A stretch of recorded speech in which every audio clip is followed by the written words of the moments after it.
할렐루야, 대단히 감사합니다. 오늘부터 사도행전을 공부하겠습니다. 사도행전 1장을 펴주시기를 바랍니다. 사도행전 1장 1절부터 14절까지 말씀입니다. 사도행전 1장 1절부터 14절까지 제가 한 절, 여러분이 다음 절 교독하는 방식으로 읽겠습니다. 데오빌로여, 내가 먼저 쓴 글에는 무릇 예수의 행하시며 가르치시기를 시작하심부터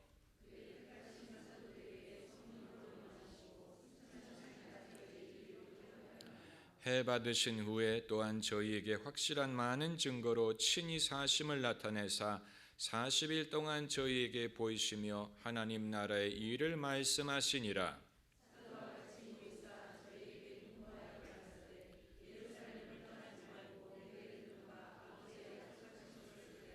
요한은 물로 세례를 베풀었으나 너희는 몇 날이 못되어 성령으로 세례를 받으리라 하셨느니라.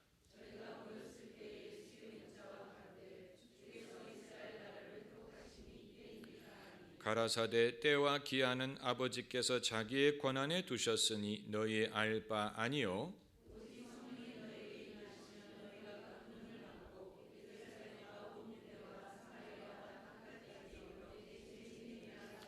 이 말씀을 마치시고 저희 보는 데서 올리어 가시니 구름이 저를 가리워 보이지 않게 하더라.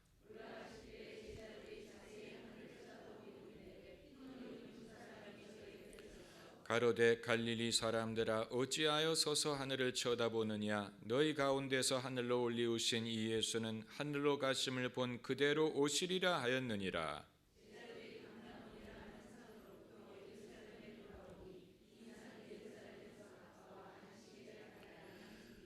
들어가 저희 유하는 다락에 올라가니 베드로, 요한, 야고보, 안드레와 빌립, 도마와 바돌로메, 마테와 및 알페오의 아들 야고보, 슬로신 시몬, 야고보의 아들 유다가 다 거기 있어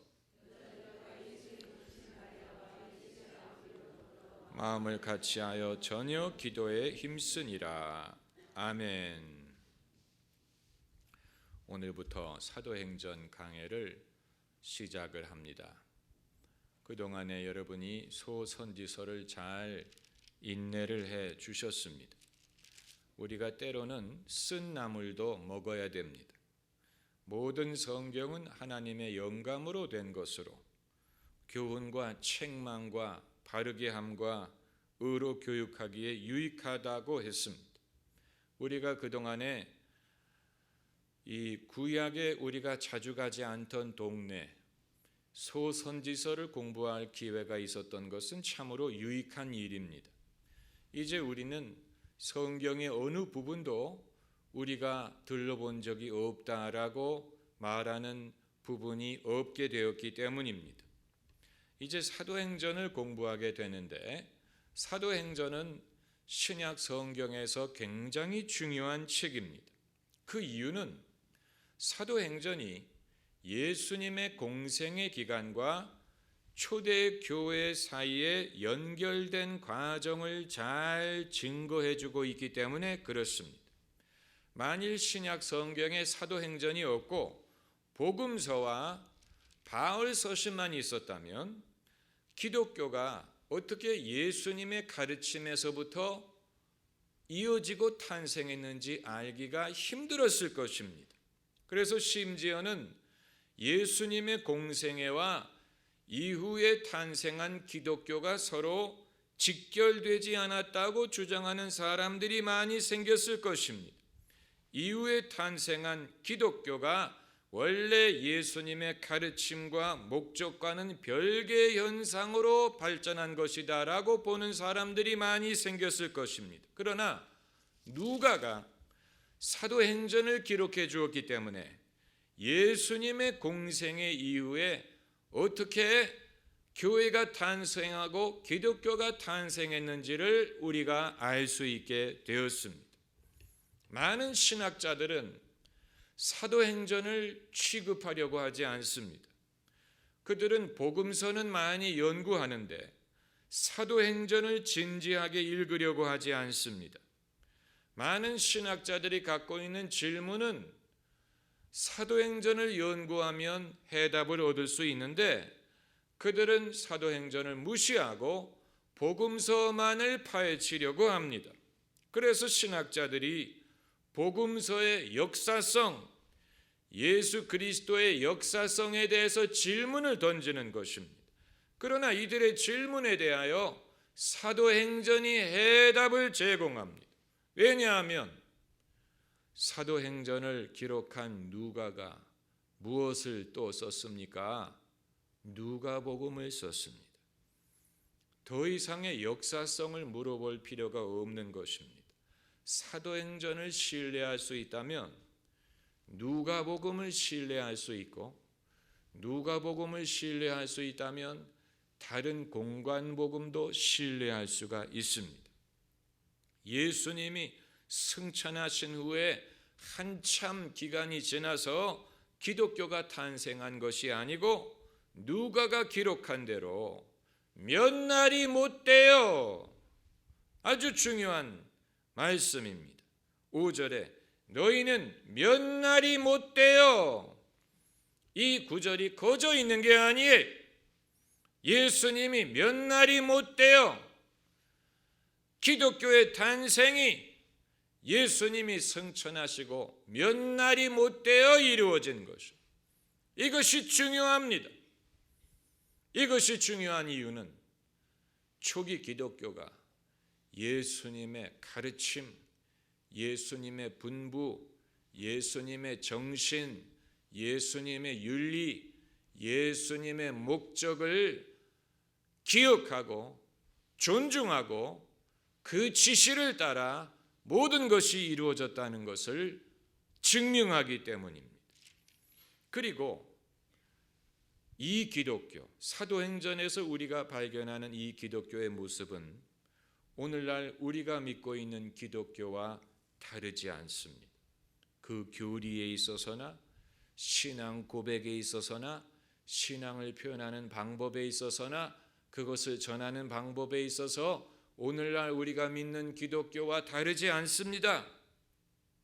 기독교가 신학자들 또 이 많은 철학자들이 제시하는 문제는 기독교가 원래 예수님의 가르침과 많이 달랐다라고 주장하는 것입니다.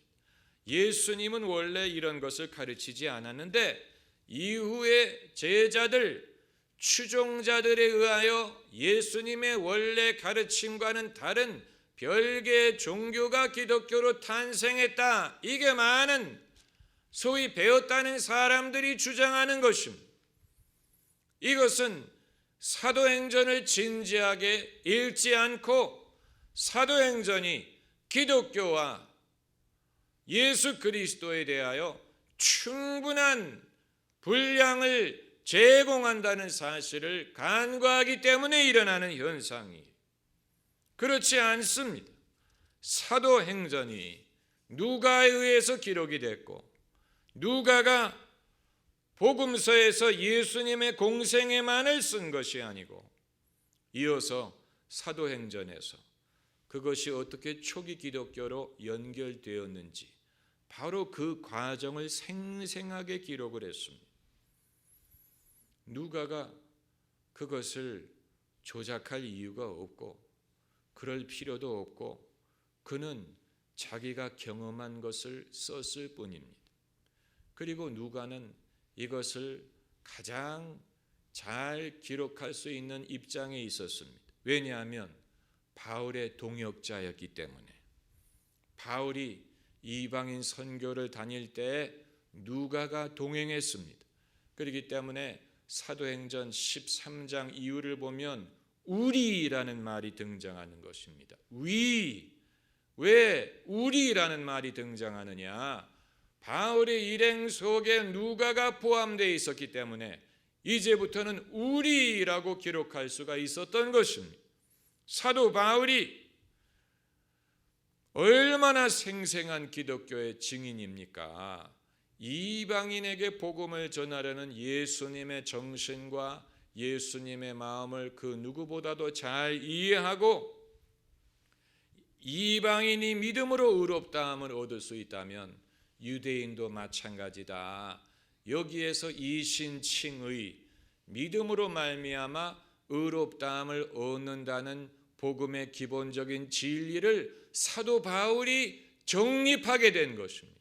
이것은 신학적인 연구의 결과로 발견한 것이 아니고 이방인이 예수님께 돌아오는 현상을 보고 추론하는 것입니다.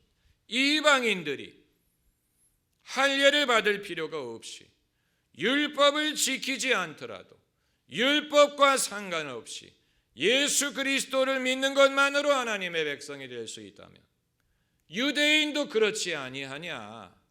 그러므로 이제는 유대인이나 이방인이나 모든 사람이 믿음으로 말미암아 의롭다함을 얻게 하셨다. 이것은 선교 현장에서 그가 깨달은 진리, 신학적인 토론에 의하여 도달한 것이 아니고 선교 현장에서 그가 깨달은 것입니다. 선교 현장에서 하나님이 역사하시는 장면을 지켜보고 사도 바울이 결론을 내린 것입니다. 사실 그것을 제일 먼저 지켜본 사람이 누굽니까? 베드로죠. 고넬료의 집에 성령 부어주심을 보고 베드로가 놀라면서 말하기를 이제 이방인에게도 우리와 같이 성령을 부어주셨으니 이들에게 세례 베풀 것을 누가 막을 수 있느냐. 이방인들도 예수님을 믿게 되는 것뿐만이 아니고 유대인에게 성령 부어주셨던 것처럼 이방인에게도 동일하게 성령 부어주시는 것을 보고 이들은 하나님의 자녀가 된 것을 어떤 무슨 서류적인 고난이라든가 세상적인 지위라든가 이런 것으로 판단하지 않고 영적인 데에서 증거를 찾으려고 했습니다. 하나님의 자녀가 된 것, 죄 사함을 받은 것, 또 의롭다함을 얻은 것, 영생을 얻은 것, 이 모든 것을 어떤 교회의 지위라든가 세상적인 지위라든가 이런 데서 찾으려고 하지 않고 영적인 데서 찾았어요. 하나님이 이들에게 우리와 동일하게 성령을 부어주셨으니 우리가 이들에게 세례 베품을 무엇으로 막을 수 있느냐. 성령을 부어주셨다는 사실에서 이들이 하나님의 자녀가 되고 구원을 받고 이들이 우리와 같은 형제가 되었다는 것을 확인할 수가 있었던 것입니다.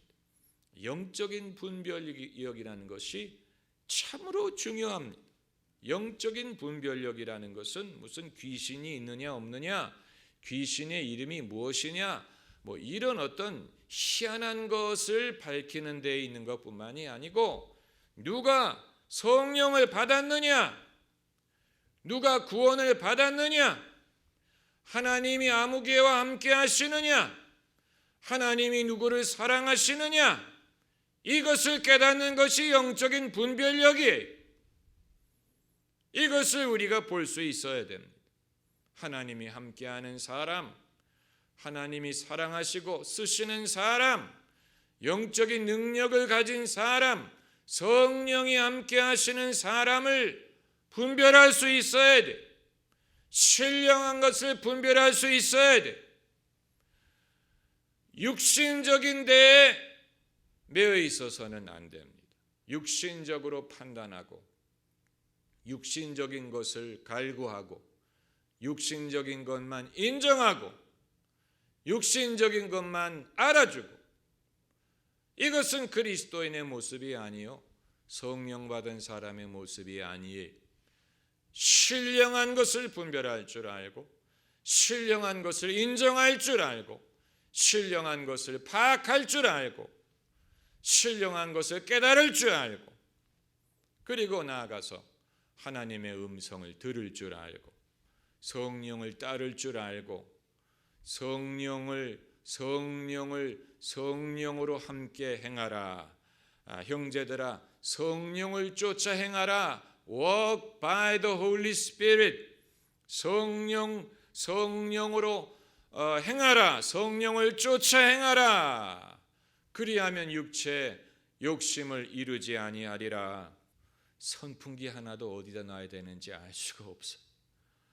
선풍기 바람 각도를 높이면 바람이 눈으로 들어오기 때문에 눈이 시리고 자꾸 눈을 껌뻑거리고 눈에 물이 말라버립니다. 그러나 이 자리에 서서 저의 신장과 이 모든 것을 고려하면 그것을 파악할 수 있는 사람은 당사자밖에 없습니다. 당사자밖에 모릅니다. 마이크의 각도가 어디에 있어야 되는지, 마이크를 어디에 설치해야 되는지.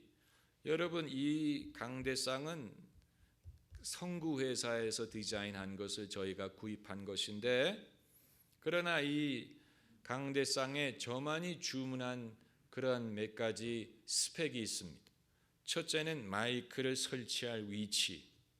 마이크를 엉뚱한 데 설치해버리면 입과의 거리가 너무 가까워지거나 멀어집니다. 이 마이크와 입 사이의 거리가 20cm 정도를 유지하는 것이 필수적입니다. 너무 가까이 하게 되면 할렐루야 푸 마이크에서 풍풍 소리가 납니다. 저는 수년 동안, 전도사가 되는 수년 동안 그 사실을 몰랐어요. 그 사실을 모르고 설교할 때 항상 긴장이 돼가지고 입을 마이크에 가까이 대고 설교를 했는데, 한 번은 동료 전도사님이 설교할 때 풍풍 소리 난다는 사실을 아느냐, 그때 깨달았어요. 내가 입을 마이크에 너무 가까이 대는구나. 그러나 누가 지적해 줄 때까지는 몰랐어요. 그거 모르는 정치인들 많고요, 그거 모르는 목사님들 많습니다.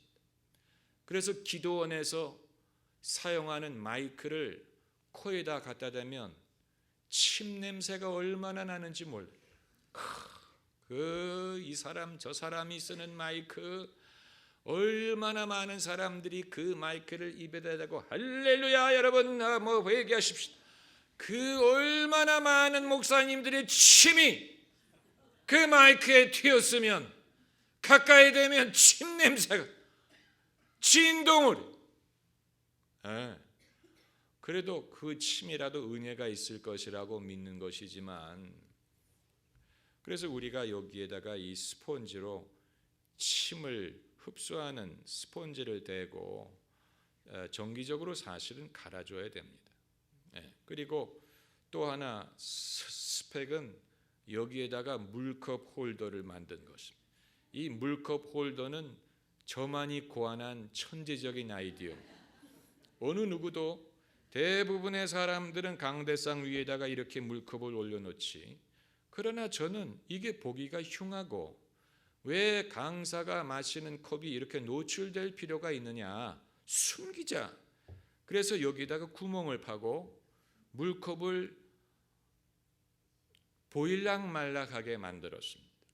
왜냐하면 성도들이 은혜 받는 데 필요한 것 이외의 것을 노출시킬 필요가 없는, 그 설교 원고가 너무 노출이 된다든가, 아니면 노트북을 갖고 올라가지고 그게 다 노출이 된다든가, 전혀 쓸데없는 일이, 성도들이 그런 데 신경을 쓰지 않고 은혜를 받게 하기 위하여 최소한으로 이 모든 것을 하는 것입니다. 그래서 이 컵의 홀더가 너무 멀리 있으면 이 팔에 닿을 수 있는데, 그것뿐만이 아니에요. 여기 와서 보시면 스위치 3개가 설치되어 있는 것을 보실 수 있을 것입니다. 성가대원들이 궁금하게 묻습니다. 그 스위치가 뭡니까? 그래서 제가 농담으로 설교 중에 조는 사람들이 있으면 이 스위치를 눌러가지고 전기 충격을 주기 위한 것이다. 성도들이 어디에 조는가 보다가 싹 누르면 이렇게 전기 충격. 근데 그건 농담이고, 이것은 방송실에 이 연락을 해가지고 마이크 볼륨을 올려라 내려라, 이것이 적정하다, 이 사인을 보내기 위한 것입니다. 이것도 제가 고안한 것입니다. 왜냐하면 그러지 않으면 설교하다가 방송실 볼륨 올려요, 볼륨, 이렇게 할 수밖에 없지 않습니까? 얼마나 그게 방해가 됩니까? 그래서 제가 기도하다가도 슬며시 이렇게 손을 내밀며 아래로 내밀면 스위치 누르는 거예요. 올려라 내려라, 이게 적당하다. 그것뿐만이 아니에요. 설교하다가 땀이 나기 때문에 선풍기를 저기에다 갖다 놓고 리모컨으로 이거를 껐다가 꼈다가 해야 되는데 리모컨을 어디다 보관하겠습니까? 그래서 이 강대상 밑을 파가지고 서랍을 만들었어요. 이 서랍 안에 펜과 리모컨을 집어넣습니다. 얼마나 좋습니까? 눈에 보이지 않고, 그리고 필요하면 여기다가 성경책을 넣을 수도 있고 찬양집을 넣을 수도 있습니다. 그것뿐만이 아니에요. 설교를 하다 보니까 손을 어디다가 놔야 되는지 불확실할 때가 많아요. 손을 놓을 때가 약간 좀 애매해. 그래서 강대상에 손으로 붙잡을 수 있는 손잡이를 만들자. 그래서 오른쪽과 왼쪽에다가 구멍을 파고 손가락이 들어갈 수 있는 공간을 만들었습니다. 이 손가락이 지금 들어가 있는데 만약에 이게 없다면 손을 이렇게 한다든가 이렇게 놓을 수밖에 없는데, 가장 자연스러운 곳에 이렇게 손을 넣을 수 있도록 오른쪽과 왼쪽에 구멍을 파고 손가락 집어넣는 구멍을 만들었어요. 이것은 제가 모두 여러분이 은혜를 받을 수 있도록 최선의 노력을 기울인 결과입니다. 왜냐하면 제가 편하게 설교를 해야 성령의 인도를 따를 수가 있고, 성령의 인도를 따라야 여러분이 구원을 받을 이 은혜를 받을 수가 있을 것이 아닙니까? 그렇죠? 이게 작은 것이지만 경험에 의한 것이고 생각을 하는 것이고 발전을 추구하는 것입니다. 어떻게 하면 좀 더 예배를 은혜롭고 또 효과적이고 또 최대한의 결과를 이룰 수 있을 것이냐, 이것을 끊임없이 생각하는 결과입니다. 끊임없이 생각하는 결과예요. 왜 제가 가끔 이 설교 시작할 때 모니터를 꺼달라고 주문을 하느냐, 모니터가 켜 있는 교회들이 많습니다. 그래서 목사님들이 자기가 지금 TV에 어떻게 보이는지를 보고 설교를 하시는데, 저는 제 모습을 보면서 설교하고 싶지 않습니다. 여러분을 보고 집중하기를 원하지, 이런 모든 것이 저에게는 중요하지만 그런 게 중요하지 않은 분들이 있을 수 있습니다. 그런 분들은 그런 식으로 하면 됩니다. 어떤 방식이라도 사람이 성령의 인도를 가장 잘 따를 수 있는 방법을 찾아야 됩니다. 나는 이렇게 하면 제일 예배가 은혜가 되더라. 나는 이렇게 하면 집중하기가 쉽더라. 나는 이렇게 하면 제일 설교가 잘 되더라. 이것을 찾아야 됩니다. 사람마다 성령의 인도를 받는 방법을 발견해야 됩니다. 우리 모두는 우리 안에 성령이 거하시고 성령의 은사를 받을 수 있고 주님이 내게 주신 은사가 있는데, 그것을 잘 사용하고 자주 사용하고 제대로 사용할수록 교회의 유익이 됩니다. 교회의 유익이 됩니다. 그렇다면 성령의 은사를 사용하는 데 걸림돌이 되는 것은 교회에 유익이 되지 못한다는 얘기. 성령의 은사를 어떻게 하면 가장 잘 사용할 수 있느냐, 이것이 중요합니다. 이것은 사람마다 경험을 통하여 배워야 됩니다. 저도 처음부터 이것을 안 것이 아니고 오랜 경험을 통해서 터득한 것입니다. 그리고 많은 경우는 제가 직접 경험해서 배운 것도 있지만 남들이 하는 것을 보고 배운 것도 많이 있습니다. 남들이 하는 것을 보고 배운 것도 많이 있습니다. 특별히 저에게 많은 도움을 주었던 분이 몇 분 있는데 그 중에 한 분은 캐서린 쿨만 목사. 그분은 제가 직접 본 적은 없어요. 제가 예수 믿기 이전에 돌아가셨기 때문에. 그러나 그분이 과거에 예배를 인도했던 방식을 책에서 보면서 이거다라고 제가 깨달은 것은 무엇이냐면, 그분이 강단에 등장했을 때 어떻게 성령의 인도를 받고 어떻게 성령의 인도를 따라서 성도들이 병이 났던가, 성도들이 거듭날 수 있도록 성령의 흐름을 탈 수 있었을까, 그분이 하는 방식을 보고 제가 깨달은 거예요. 아, 이런 분도 이런 식으로 했구나. 이런 방식이 필요하겠구나. 나도 이런 방식으로 하면 성령의 흐름을 탈 수 있겠구나. 아주 귀한 깨달음이었어요. 왜냐하면 그렇게 하는 사람이 없었다면 저도 그렇게 하지 않았을 것이기 때문에. 제가 그렇게 하고 싶었더라도 아무도 그렇게 하지 않는데 나만 이렇게 하면 내가 이상한 것 아니냐, 내가 너무 어려운 사람 아니냐, 이런 식으로 스스로를 자책하고 사람들의 눈치를 보았을 텐데, 제가 목사가 되기 이전에도 그런 식으로 예배를 인도하는 사람들을 보고 아, 저 사람들도 저렇게 할 필요가 있었다면 나도 이렇게 하는 것이 이상한 것이 아니구나, 정상적인 것이고 필요한 것이고 유익한 것이구나 하는 것을 깨달은 것입니다. 그리고 두 번째로 저에게 많은 교훈이 된 분은 베니힌 목사님. 제가 그분의 집회를 몇 번 가본 적이 있는데 신학생이었을 때 딱 한 번 갔어요. 딱 한 번 애나하임 컨벤션 센터에서 그분이 크루세이드를 할 때 낮에는 어노인팅 서비스를 하고 저녁에는 힐링 서비스를 했어요. 저는 힐링 서비스를 가지 않고 낮에 하는 어노인팅 서비스를 갔는데 그 예배 자체도 은혜로웠지만 그분이 집회를 인도하는 방식을 보면서 아, 저분도 저렇게 하는구나, 저분도 저렇게 성령의 기름 부음을 최대한 적용하려고 하는구나, 그걸 보고 저에게 큰 깨달음이 됐어요. 그분의 전달하는 메시지뿐만이 아니고 그분이 역사하는 방법, 그분의 예민함, 민감함, 때로는 인간적인 연약함, 인간적인 초조함, 이런 것을 느낄 수가 있었고, 이런 방법으로 인간적인 초조함을 극복하고 성령의 담대함을 의지하고 최대한의 효과를 낼 수가 있겠구나. 한 작은 예지만 그분이 자신의 순서가 되어 집회를 인도하러 강단에 올라올 때, 그 이전에는 찬양을 불렀고, 그분이 올라올 때 핀 마이크를 넥타이에 메고 있었어요.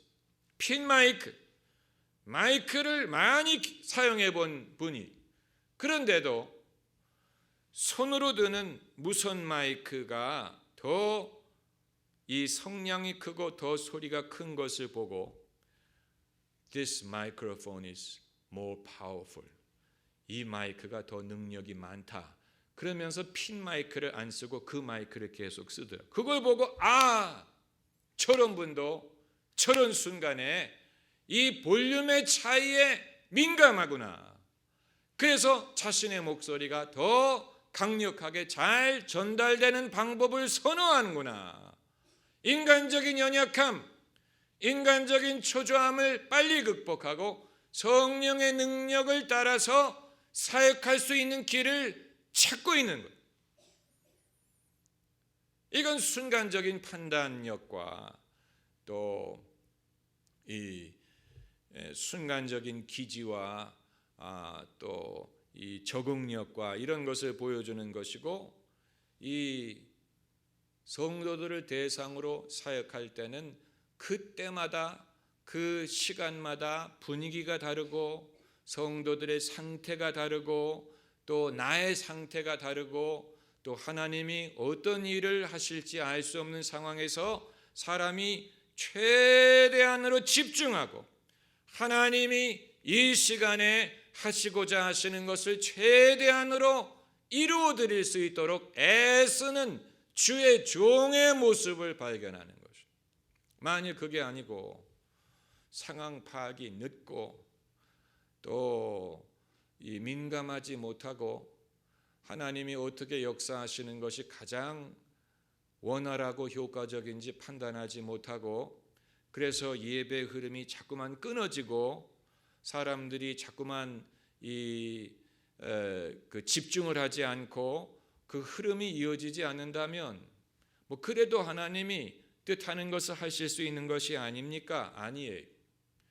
때로는 성령의 흐름을 우리가 그대로 보존해야 성령이 뜻하시는 모든 일을 이룰 수가 있습니다.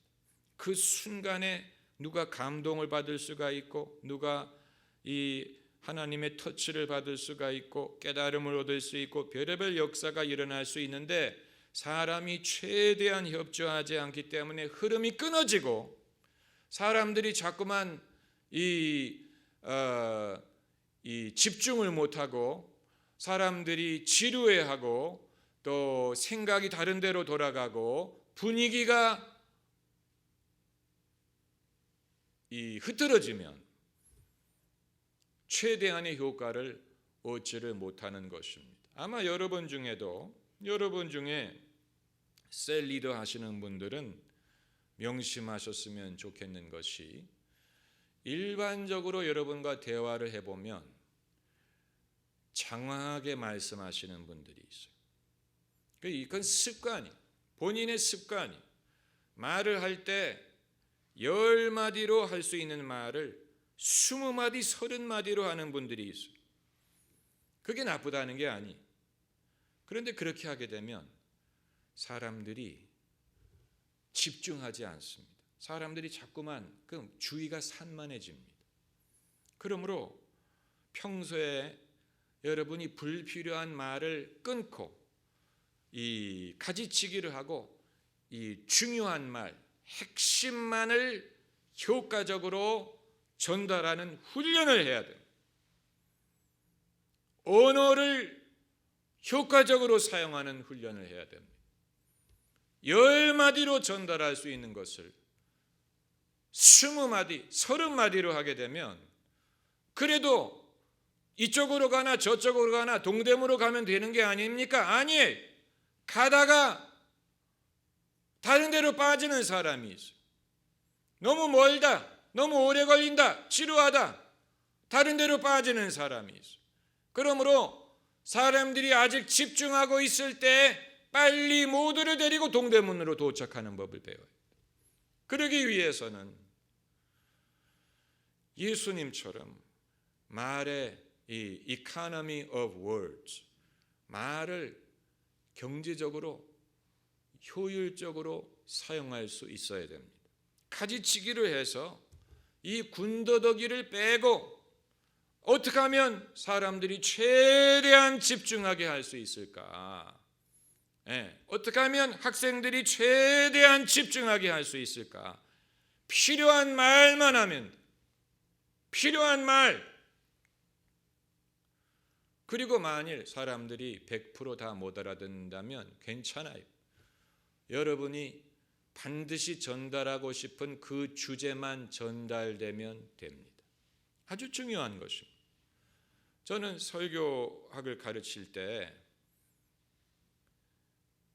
늘 강조하는 것은 그날 설교를 통해서 성도들에게 전달하고 싶은 주제를 한 문장으로 요약하라 그래요. 한 문장, 두 문장도 아니고 다섯 문장도 아니고 한 문장으로 내가 오늘 이 설교를 통하여 말하고자 하는 것을 요약하라. 만일 요약이 안 되면 그날 무슨 설교를 할지를 모른다는 뜻이다. 그래서 한 문장으로 요약이 될 때까지 기도하고 준비하라. 근데 그건 설교뿐만이 아니고 모든 것이 다 그렇습니다. 법정에서 변론을 하든 정치인이 연설을 하든 뭐 직장에서 프레젠테이션을 하든 내가 이것을 통하여 무슨 말을 하려고 하는지를 명료하게 한두 문장으로 요약할 수 없다면 내가 무슨 말을 하려고 하는지 모르는 것입니다. 그래서 사람의 말이 장황하게 되는 이유는 무슨 말을 하는지 모르기 때문에 말을 하다가 그것을 찾으려고 하기 때문에 그러는 거죠. 그런데 내가 무슨 말을 하려고 하는지를 알면 그걸 분명하게 알수록 말이 쉬워지고 짧아지고 분명해지고 확실해집니다. 아주 중요한 것입니다. 아주 중요한 것입니다. 제가 캐나다에 이민 가서 고등학교를 다니면서 에세이 쓰는 법을 배우다가 그것을 깨달았어요. 옛날에는 아직 작문 실력이 부족할 때는 잘 쓰는 에세이는 길고 어려운 말을 많이 넣고 장황하게 쓰면 잘 쓰는 거라고 생각했어요. 그런데 그게 아니었어요.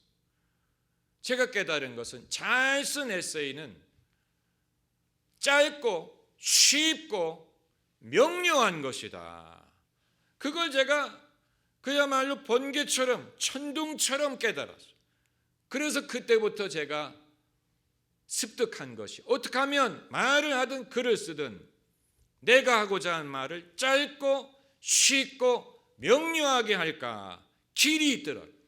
길이 있어요. 글을 쓰든 편지를 쓰든 무슨 SNS를 하든 설교를 하든 성경 공부를 가르치든 전달하고자 하는 말을 내가 분명히 알고 군더더기가 없이 쉽고 짧고 분명하고 그리고 이제 거기에 한 개 더 추가할 수 있는 것은 재미있게. 그건 이제 금상첨화죠. 있으면 좋고 없으면 할 수 없고 그건 사람들이 지루하지 않게 하기 위해서 때로는 재미있는 말도 하고 뭐 이런 거 재미있게 하기 위해서 그건 금상첨화에 있으면 좋은 것이지만 없어도 되는 것입니다. 그건 이제 기본적인 것을 배운 사람이 추가하는 것입니다. 처음부터 그렇게 하려고 하는 것은 약간 건방진 것입니다. 처음부터 그렇게 할 필요 없고 처음에 뭐 이건 학생뿐만이 아니고 어른도 마찬가지.